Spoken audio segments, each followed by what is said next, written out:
agaasimaha guud ee wasaaradda gaadiidka iyo horumarinta jidadka ee Soomaaliland oo ay weheliyaan agaasimayaal ka tirsan wasaaraddaasi ayaa maanta magaalada Berbera ka daahfuray xafiiskan oo lagu magacaabo Somaliland Court Office oo ah mid ka shaqeyn doona arrimaha isu socodka gaadiidka ee Soomaaliland iyo Itoobiya. Munaasabaddan oo ka qabsoontay xafiiska gaadiidka badda ee wasaaraddaasi ayaa waxaa ka soo qayb galay mas'uuliyiin kala duwan oo ka socota wasaaradda gaadiidka iyo horumarinta jidadka ee Soomaaliland iyo sidoo kale ganacsatada kala duwan iyaguna ka shaqeeya ganacsiga isku xidha Soomaaliland iyo Itoobiya.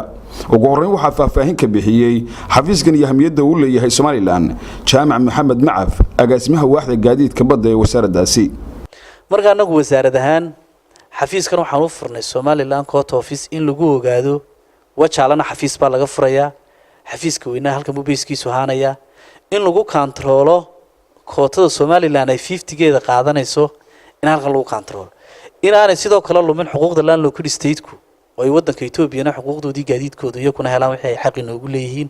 oo iyadana la kontrolo. qaar ka mid ah ganacsatada iyo shirkadaha iyaguna dhinaca gaadiidka ee Somaliland iyo Itoobiya oo ka soo qayb galay shirkaasi ayaa soo dhaweeyay xafiiskan oo ay sheegeen in wax badan u qaban doono.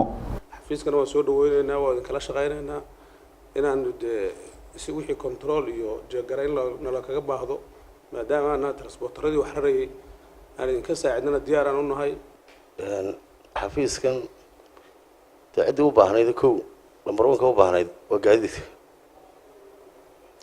هذه أضمن وباهنيد بدن وباهنيد هذه أضمن سودويننا يعني وان دريمين أما وان تبين يعني مهم تهاي إن لهلو حفيز كان أكله أما يعني كوتا أيوب هين قاعدين غير توبي قاعدين في السؤال وان كفر أحسن هاي ما نطير على المغلو halkii taa lagu control lahaa ama lagu xaqiijin lahaa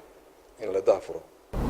agaasimaha guud ee wasaaradda gaadiidka iyo horumarinta jidadka ee Soomaaliland Umar Said Cabdullaahi oo isna halkaasi gabagabadii ka hadlay ayaa ka warramay xafiiskan iyo muhiimadda uu leeyahay Soomaaliland iyo sidoo kale gaadiidka kala duwan ee iyagu badacadaha u qaada wadanka Itoobiya. furitaanka xafiiska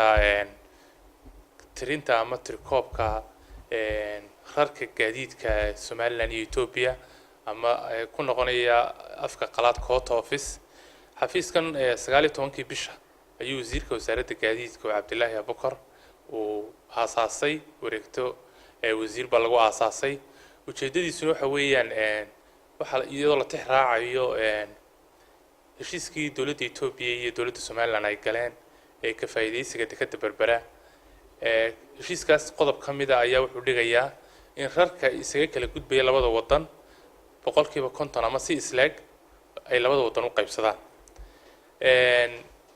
heshiiska waxa la saxay 2016 bishii March 2013 maadaama heshiiskaasi uu dhaqan galay waxa laga maarmaan noqotay in la helo xafiis dawladda Soomaaliland ay leedahay oo mas'uul ka ah maxay inaga gudbaya maxay inoo soo gudbaya.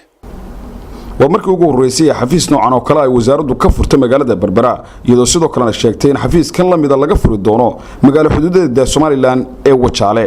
Mukhtaar Cabdiraxmaan Maxamuud, telefishinka qaranka Soomaaliland, Berbera.